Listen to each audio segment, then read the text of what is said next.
Hi, I am here with Del and Shelly today. They are going to talk to us about they just got here and moved with their pets.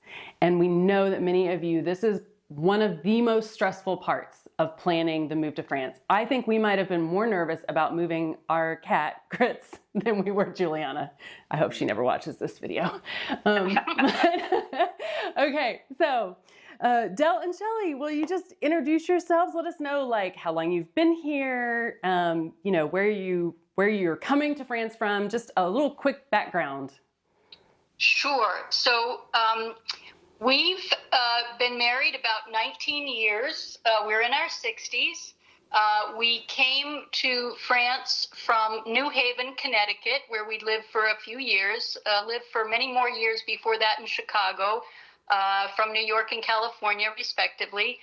And we arrived on September 6th of this year. So, we're just a little over a month in France. Yeah. Oh, wow. Okay.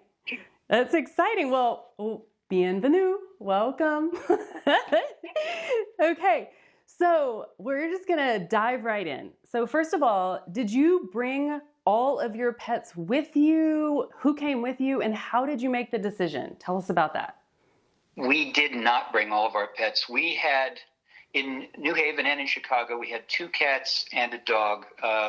One of the cats was very old, and he had been sick with kidney disease for a long time. And 2 different vets even told us that he would not likely make it. It would be a disservice to him to take him. So it came to the point where we had to put him down, and that was painful and difficult. But life comes to an end for all of us, and that's we'd given him a good long life, and we'd moved that poor guy around a lot when he was younger. He'd had his fair share. He had his fair share. Yeah, he was 19 years old and was just getting worse and worse. So the disruption would have been really rough on him. But we had the other cat we were going to bring, but we had to go into an Airbnb for a while after we sold our house. We went into the Airbnb in New York for about a month because we were told that it would take up to 4 weeks to get our long stay visa, but it only took 4 days. Oh, so amazing. We spent a lot of time hanging out in New York. Yeah. But the other cat we were going to bring, sweet little girl, just hated it. She hated being taken out of her big house and put into this little tiny studio apartment. Yeah. So we had enough time to rehome her, and bless her, we hope she's fine. We know that she's with some good people.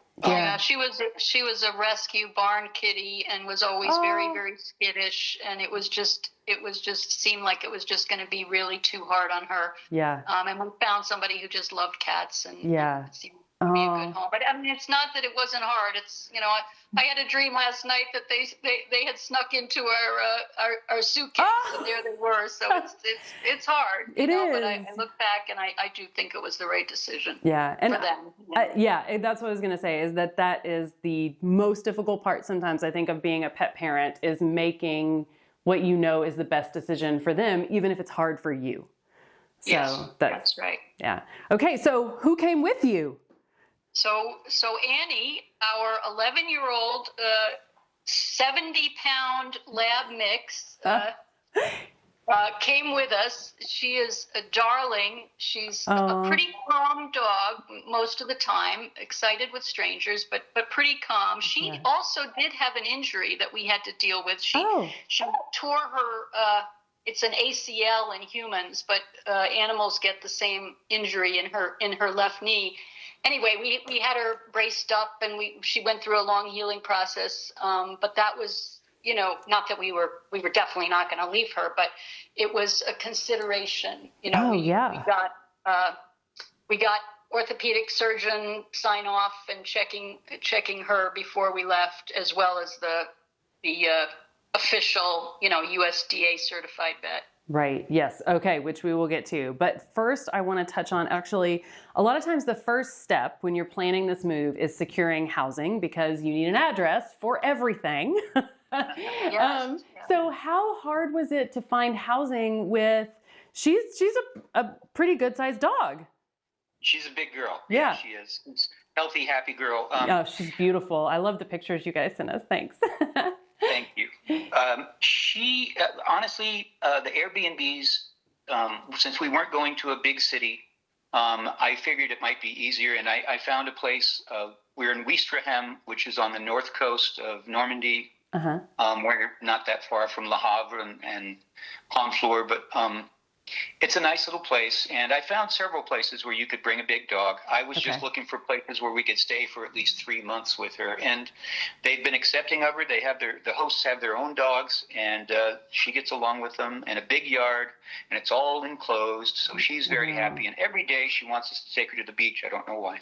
Aw, okay. Well, good. That's great to hear, because we often have people really worried about that, you know, if they're going to be able to find housing, that like kind of medium term housing with having a dog, especially a larger one. And I will share that we actually had more difficulty finding a rental that would take a cat than there was some that inquired about when we were coming over, that they said they took pets, but when we contacted them, they said, oh no, we don't take cats. So yeah, that's the one thing actually I would tell people, is that if you see they take pets, don't automatically assume that they will take your pet. Like, you know, just because you don't want to have that as a like unfortunate surprise. So yeah, you always want to reach out to the owner directly to make sure. Did you do that? We did, and there are some places that have weight limitations. People are pretty familiar with that, I think. A lot of people who travel a lot wisely choose a very small dog. But, and then our other issue, which is unique to us, was because of her knee problem. We had to make sure we weren't getting a place where the bedroom was on a second floor with crazy steps, which you often find these Airbnbs with these crazy spiral staircases. Oh, that's a huge consideration for an older pet that I hadn't really even thought about. So I'm so glad you mentioned that. So he's always slept at the foot of our bed, you know, in her bed that we brought with us. So that was important. Yeah. Oh, so lovely thought. So once you knew where you were going to land, it sounds like, then the next step is, how are you going to get them here? So tell me about what kind of transportation options did you consider to get her here to France? We considered, well, of course, airplanes were the first thing, and we listened to your wonderful videos and watched them about how you brought your cat and the different airlines you chose and looked at. And we looked at many others. I did a lot of research online, and one of my old family friends said, "Oh, I heard that they take you can take a dog on a cruise ship for a certain amount of money." Yeah, the Queen Mary. We found out that you can do that, but you have to keep the animal in the cage the whole 2 weeks. What? Yeah. What's the point of bringing them? That seems nuts. Exactly. Yeah. Wow. It's not very good for the dog. Yeah. I got pretty nervous at one point and started even exploring, you know, they have these companies that will charter a private jet so that you're there being taken with your pet. Yes. And we thought about that, and I looked around, but it just was not in our budget to do that. It's really expensive. Yeah. And then we also had the issue was also important was, you know, we kind of wanted to do this trip together, and we had the magic date of September 6th that, as you know, all the dates, so many dates are keyed off that departure date with your visa and your animals. Yeah. That we just couldn't really put it together to have one of us on a plane and one of us going on a separate private flight with Annie. Yeah. So only one person could go on that private flight. That's right. Okay. Yeah. That's right.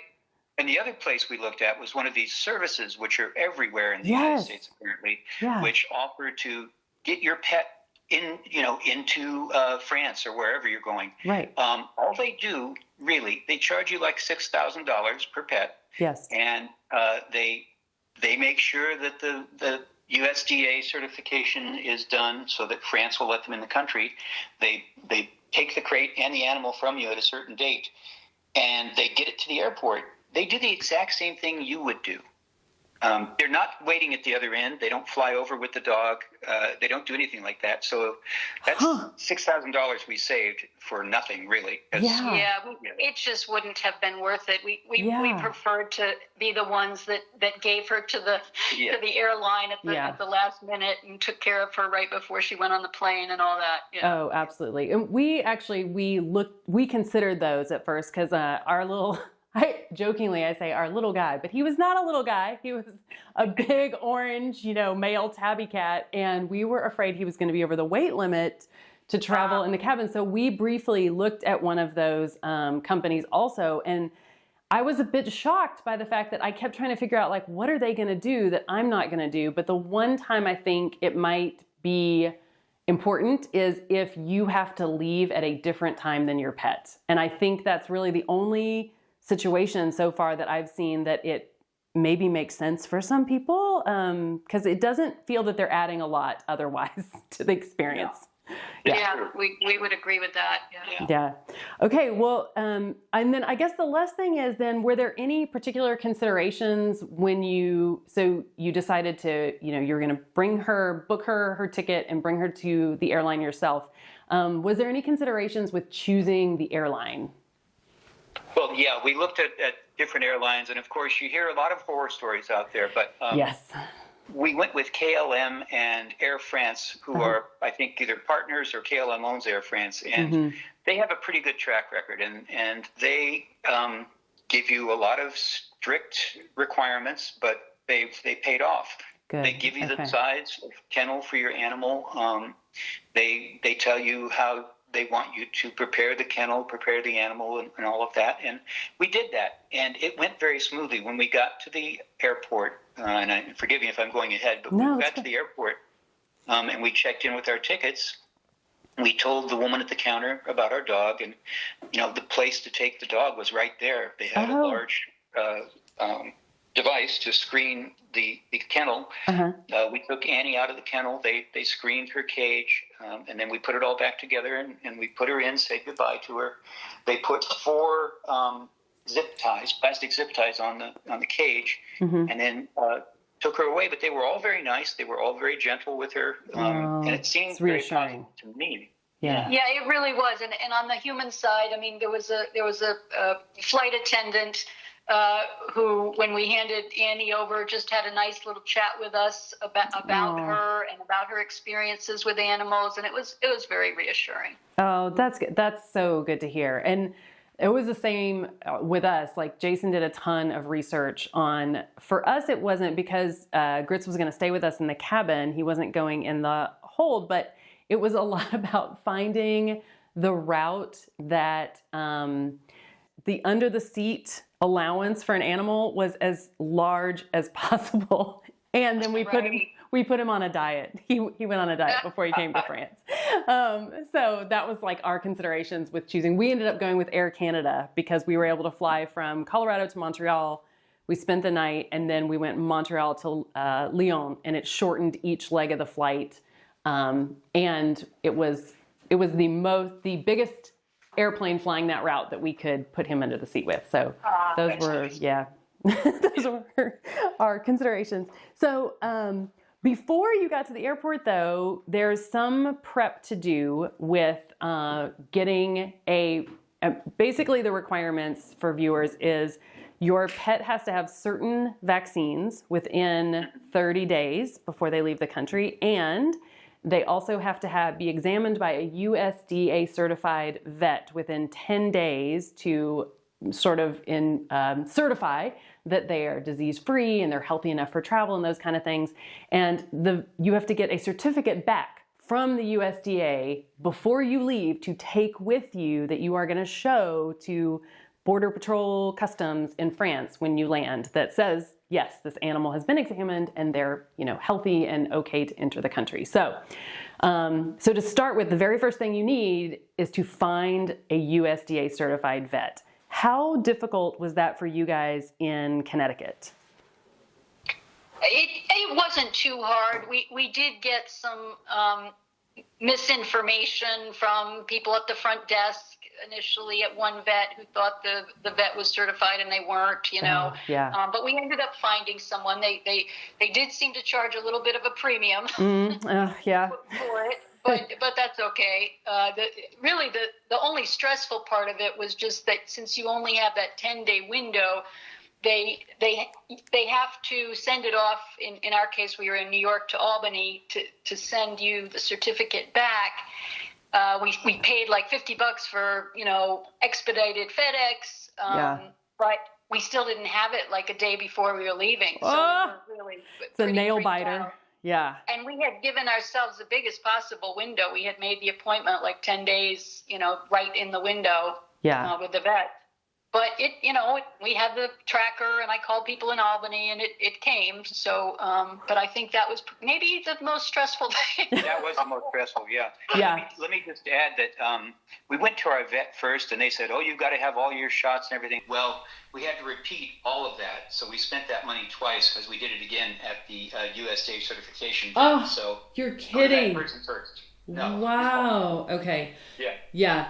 Yeah, I can, for us in Colorado, we totally lucked out. And at the same vet practice that Grits was currently at, there was a vet who was USDA certified, and they did a lot of these for whatever reason. I guess people travel internationally a lot from Boulder. And so it was, I felt lucky. Ours was pretty smooth, and it was easy for us to find one. So I guess that's just, the experience with that can vary a lot depending on how much they do and how familiar the staff is with the whole process. Oh, microchips also. Did you guys have to switch microchips?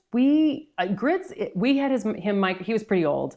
He was 18 years old when we lost him in February. And no, maybe he was 17. Anyway, he's pretty old. I've lost track evidently. But his microchip, because he got it when he was a kitten, like the reader was not the same ones that they use in Europe. So we actually had to re-microchip him so that if he was to get lost here, his chip would work in the readers they use. Was that an issue for you guys? It was, yeah. They re-microchipped the cat and the dog, even though somehow later they were able to read the chips from the old chips. So I don't know. Yeah. I think there is one specific type of chip and reader that you have to have, though. That was our impression. Yeah, that was ours too. So I bring this up because, I just want people to know, like, that's not totally weird. If someone tells you. That's right. Yeah. That's right. That's a pretty common thing. But I, if you don't mind my interrupting, I think it's important to do all of this and have it done right, because if you don't, it holds you up so much. And it's once you get here, you forget about it. Yeah. No, that's so true. That's so true. Okay. So you guys did get the certificate on time. And I'm going to add to that too, that ours came it was only like a day or so ahead. So I think everyone should just be prepared. And I would definitely, if I was doing it over again, I don't know if we paid for expediting the mail or not, but I definitely would. Cause this is I think this is one of the most time sensitive things of everything that you do when you're planning your move.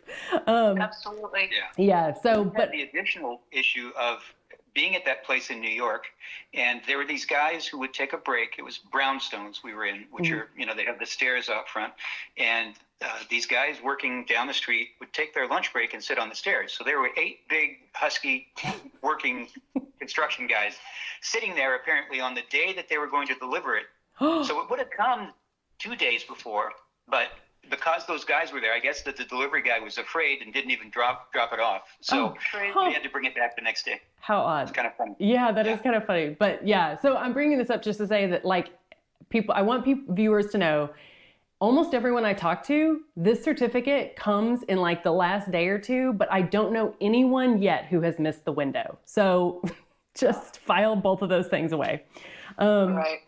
Okay, so let's see. What did you guys need to, what kind of equipment did you prep with to get Annie here? What was required, and what did you do for her comfort? We got the cage. The cage has to be big enough for a dog to stand up and turn around in. Okay. So it was a huge cage. And with wheels, which the wheels had to come off. Okay. Yeah. But we made sure that all of her bedding was in there, the wee pads, so that there's no messes. Yep. All of that stuff. We put a T-shirt that smelled like one of us in there, so she could feel some familiarity. We gave her a toy, a little bit of food, and you tape a bag of food to the exterior in case, we flew nonstop. You don't want to be in a one-stop or two-stop situation, because that's when they can get in trouble. Oh, yeah. That's a really good point, too. This is when a nonstop flight is, I don't know if I want to say essential, but it feels pretty important. Yes. Yeah, totally. Yeah, I think it's very important. Yeah, we had a little toy that you can put peanut butter in, and I think that's all she really ate, but it was a little comforting. And we even bought some weird, pheromone spray that's it smells like their mother. Yeah, no, we did too. You're you just want to do anything for them. That's true. Did you have to tape a water bottle on the inside? Was that a thing? No? Okay. I wasn't. No, because they know that nobody's going to actually see to the pet unless there is a serious problem. If there's a serious problem, then, it's going to be pretty serious. Yeah. So. Yeah. Okay. And there was. the other thing I would just add quickly to that is I think it's nice to try to fly at night. We flew a 6 o'clock flight because she's used to, maybe not that early, but going through the night without going out. Oh, that's true. We didn't sleep a bit, though, because the whole time we were both just sitting there worried about her. So. Oh, I love that you guys mentioned, because you wrote me notes before this, and that you mentioned when she came off the plane, you thought she was in better shape than you guys were. Oh my gosh. Yes. She slept. Yeah. The only other little one tip that I would really stress is that Annie is a little bit fearful. She's afraid of thunder and things. So we set up the crate ahead of time, about a month ahead of time, and we put it in our Airbnb, set it up the way it would be. And she would go in there when she was scared, and she got to associate it, I think, with a safe place. So it wasn't the first rodeo that she was going into this crate for the trip. Yeah. Oh, that is a super good point. And before you mentioned it, I forgot. We did the same thing with Grits. He had a soft-sided carrier because we thought it would be easier to get under the seat. And we did the same thing. We put little bedding in it for him and left it out, and he got familiar with it. So it didn't completely freak him out the day it was go day. Yeah, that's a really good point. So it sounds like you did not sedate her for the trip, which we get questions about a lot. We did not. The regular vet and the vet who was taking care of her hurt leg, both, seriously pushed us for that. And the USDA vet, the one thing she said was that when they're flying at that altitude, even though they're in a controlled cargo hold, air controlled, pressure controlled, that they tend to get sort of lightheaded and go to sleep. So you don't want to dope them up in case that makes it worse. You could actually have more problems. And if there's a lot of turbulence and they get, the freight were to get pushed over, I don't know, something that they wouldn't be able to right themselves, And then the final issue was that Air France made us sign a document on Annie's condition, and it said on the document, we have not sedated her. Wow. So, okay. Yeah. Oh, that's interesting. Just fun. I think maybe that is, at least our research that's the latest thinking on it. We went to a U.S. Vet Association site, something like that seemed to say you shouldn't sedate them. Yeah, we came to the same conclusion with Grits. We did not sedate him either. And same thing, we just saw that it often can actually lead to more problems, and also the same thing that often they just sleep at the altitude. And it was the same for him. And I don't know if he was just completely freaked out and that's why he was really quiet and calm on the flight, but he definitely was too. So I'm glad that we didn't. And I also think he's never been sedated before, really, except for maybe when he was a kid, little, and got his was fixed. And so I think he would have like my fear was that he would feel really weird on top of feeling weird in the plane, and that might be even more stressful. So, you know, it was kind of it was a combination of all the things, just like you guys said. It felt like best practice, and I didn't want there to be one more variable happening for him, I think.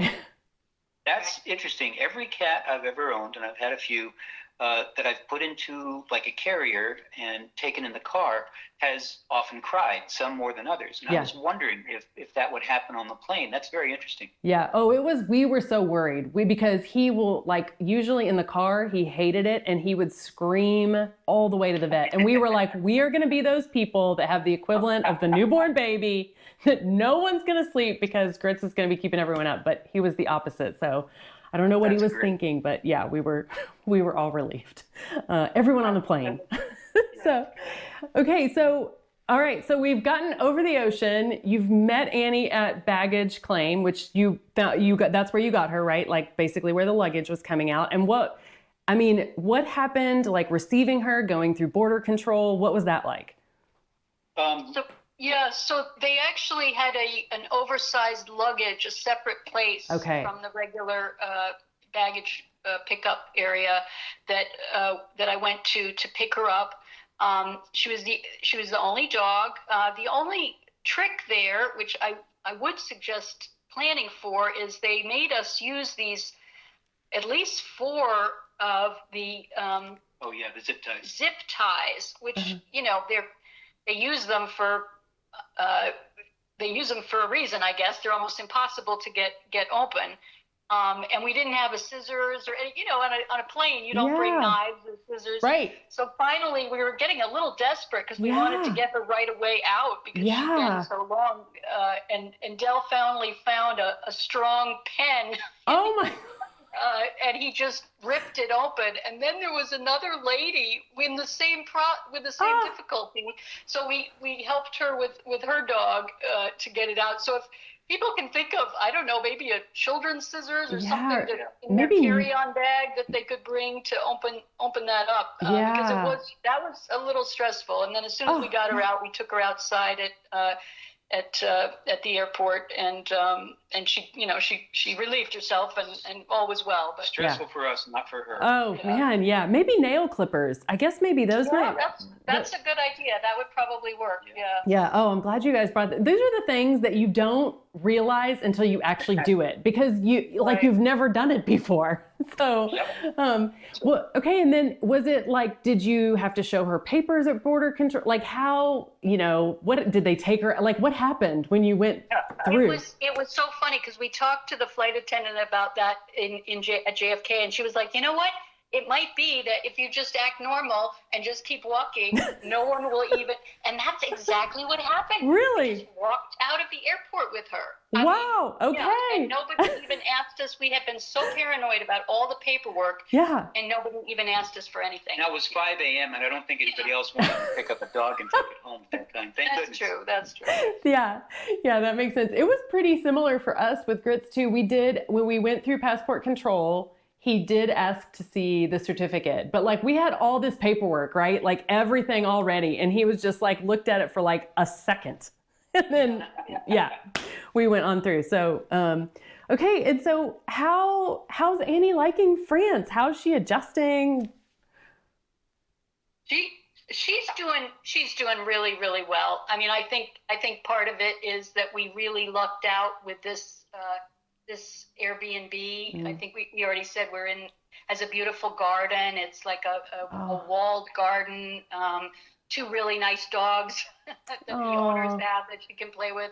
And it's 2 blocks from the beach. So like we walk her to the beach several times a day. So, who wouldn't like that? So she's doing really, really well. Oh, good. Oh, I'm so glad to hear that.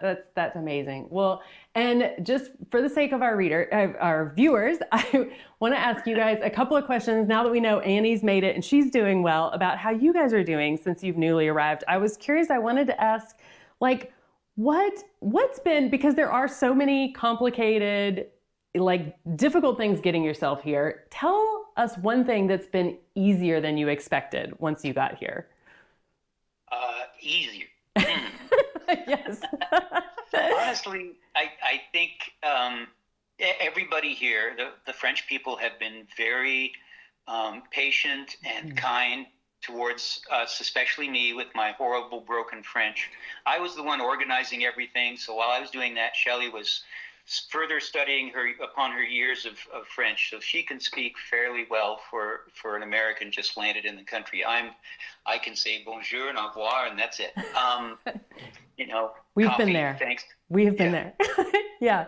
So, yeah. Can you, does anything come to mind of a moment where you just felt, it's amazing, like the stranger's kindness. I think sometimes the French people don't even realize how much we appreciate it.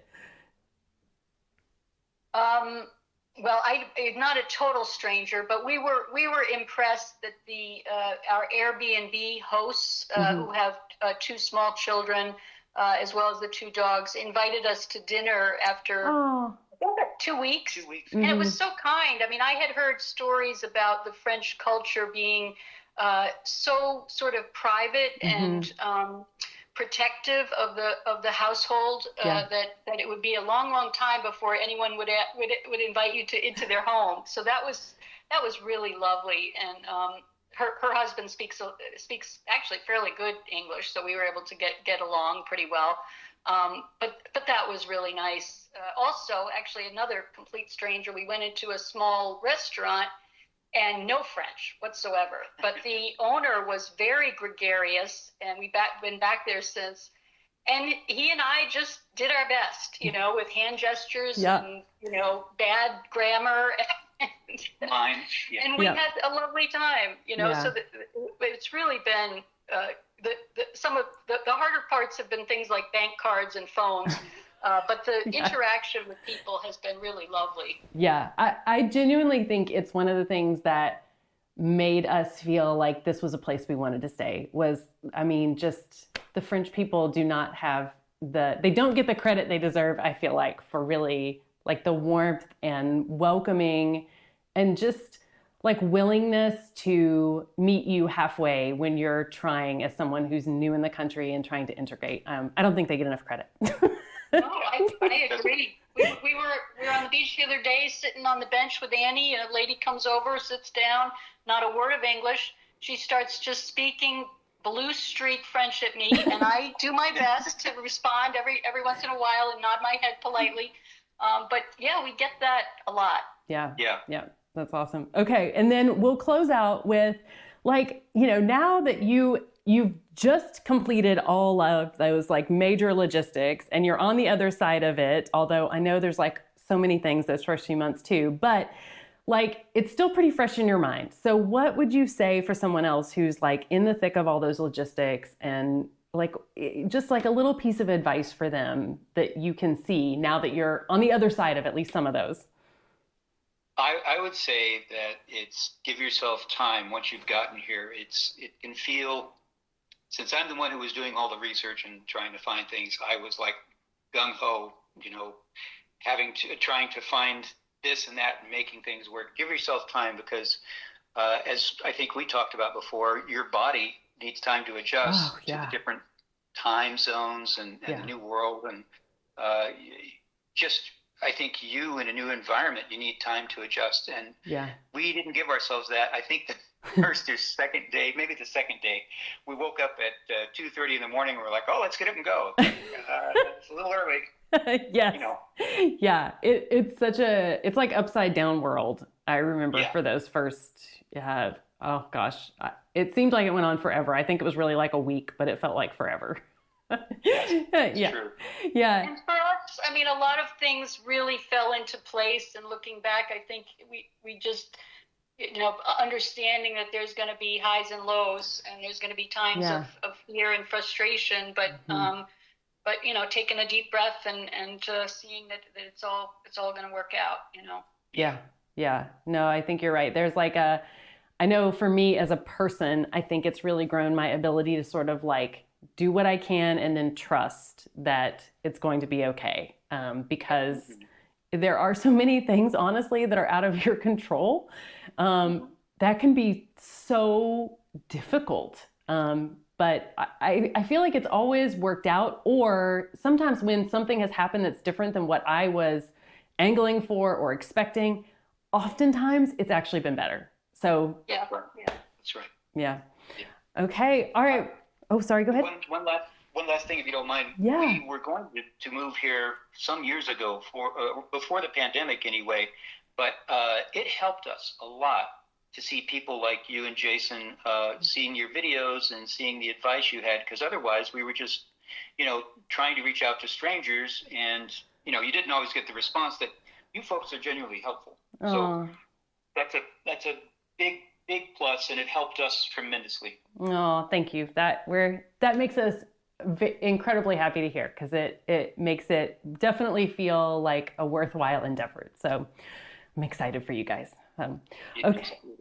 Yes. Well, thank you so much for spending your time and thoughtfulness in sharing the whole experience with pets and getting yourselves here all in one piece to be able to enjoy a whole new lifestyle with Annie on the beach here in France. I know our readers appreciate it. Readers. I keep calling people readers. So that's must be generational, but viewers. Yeah. All right. Thanks Thank you for so much, watching. Sabrina. All right. Thank you. À bientôt.